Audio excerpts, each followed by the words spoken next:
Eye of Providence. Eye of Providence. Providence. Which is God conceived as the power sustaining and guiding human destiny. It's like the ontological will of God. The power.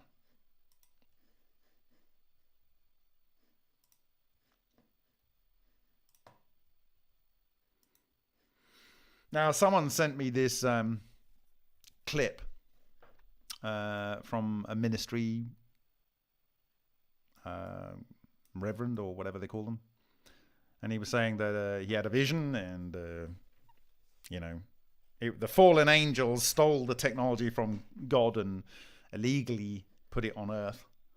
But in the end times, after lots of trials and tribulations, Revelation says that the sons of David will discover this for themselves. And it will be legitimate. I believe we are legitimately able to use this technology. We did the work. We went through the hard knocks. They will stop at nothing. As I said in 2017, I said, this is Revelations, and they will stop at nothing about this technology coming out. And it is painful. It's been so painful knowing where this would end up. To have to go through every single step. But honestly, it had to happen this way. It had to happen this way. There was no other way it could happen. Literally, the day I publish it, that I'm going to talk about it this weekend, the final part of the puzzle was published from the French and Japanese in the Scan Pyramids group. There's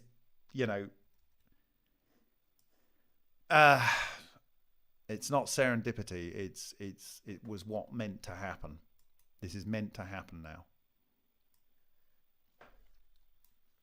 Okay, so I'm going to ask. Has anyone got any questions? Okay. It's all hands on deck. You're going to have the tools. You're going to know precisely. I believe in the first presentation, we've categorically shown that this is a monopole.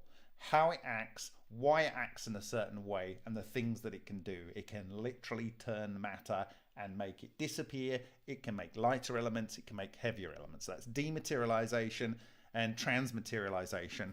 And I believe that it can also synthesize matter from the ether as well. This is the God's toolbox. Okay.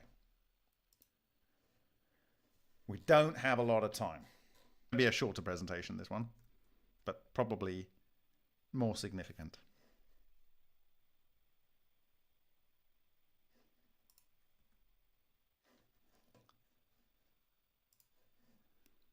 So I had the pleasure of going to Karnak in December 2021 as part of an archaeological trip.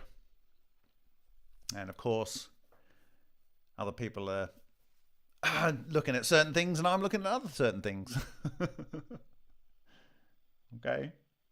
So, of course, I like the Ankh here. I also like the fact that they've got two things either side and each of them have got two wings. Okay. And they are, one's pointing that way, one's pointing that way. You will see similar structures to this on some of the Armenian work. Okay.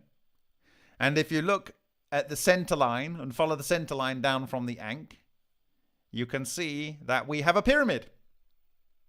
And the pyramid has our vortex structure stylized because, of course, Karnak came a little bit later.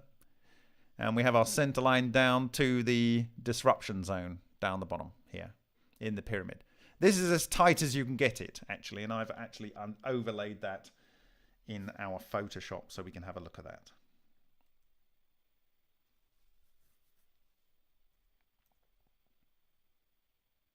Here's our Karnak Ankh. Okay. And you can see down to the bottom, the center line, and up to the top of the loop. Okay. And all of that is contained within the circle, the overall circle structure. Okay. I might model the zone, which will be like a, it's not like a sphere, it's like a pointy sphere. Okay. And directly below that was this. And so you can see that the very top of the pyramid comes to the top of the structure here, as it does here, as it will do on the overall circle. And down to the bottom, this structure comes down to the bottom line here. And the center line, the chiro, the chiro, the chiro, Christ center.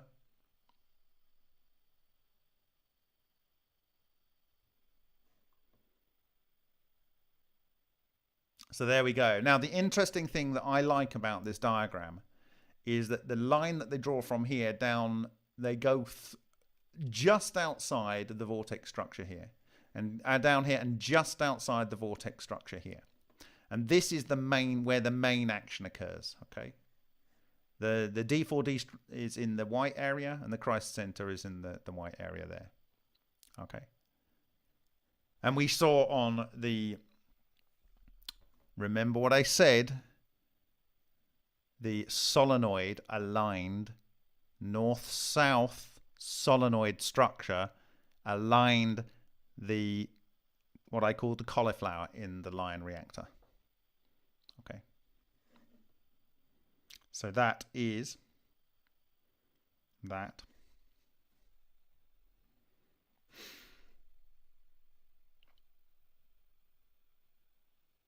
Three, two, one. Boom. Okay. My friends,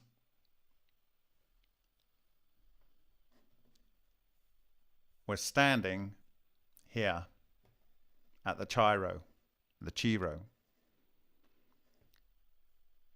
Chi being the life force, and rho being the torsional flow of that life force. This is the Wikipedia image of the pyramid. I don't know if it's accurate, but it looks like it pretty much is. Okay, right.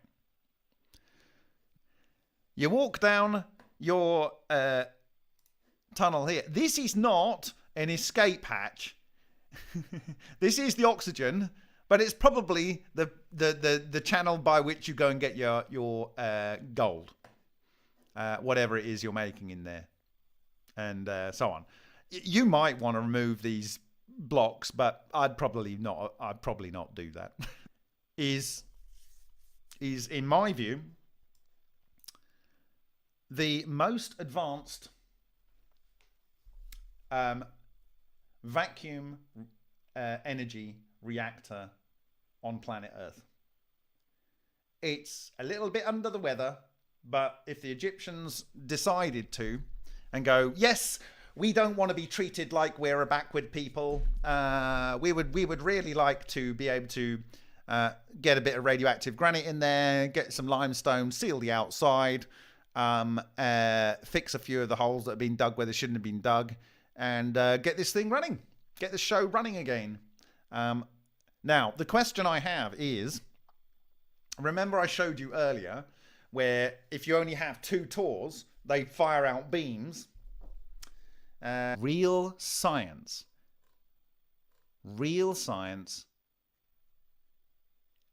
despite and in spite of the mockery.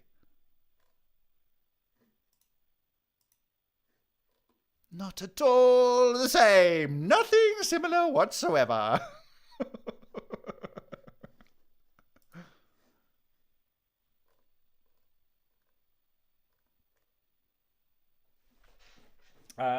Tim, you sent me pics per. Thank you for your super chats. That's fantastic, guys. Thank you. It is the new dawn of an old age. It's the new dawn of an old age. With that nonsense. I'm sorry, but all you guys can learn vacuum engineering. Learn to vacuum engineer. You got to hand it to the Masons. They really did do a lot of work. Thank you very much for inviting me to speak at the conference. I've got half an hour. It's a little bit less than I would have liked, but let's see what we can do with that. So the monopole clutch, evidence of monopole-like structures and their action in cold transmutation of nuclei. What you have there is a libation disc. It is from Egypt, 3100 BC, so nearly 5,000 years ago. The two bent arms that frame the three sides of the dish are read Ka, and the word for spirit in ancient Egyptian. The loop and the knot are read Ankh, meaning life or to live. The combination could be interpreted as a phrase, life to thy spirit. And that is the text that's on the Metropolitan website, where the image was taken from. Now, this is a libation disc, so you'd put water in it and you would pour it over in something or someone in a ceremony, and it's really for the sort of pharaohs and so forth. And the idea of the Ankh is that from the loop down, this symbol represents the key to all hidden knowledge. And it comes from flat all the way down to curved in various implementations. And it is just interesting that proportions nearly exactly match the type of monopoles have been observed, at least in their 2D slice by many authors. And if you actually look at the lower section where material appears to be going in or out, there is a change in the density of that, which corresponds very accurately to the change in depth of the water as it would come out of the pouring section.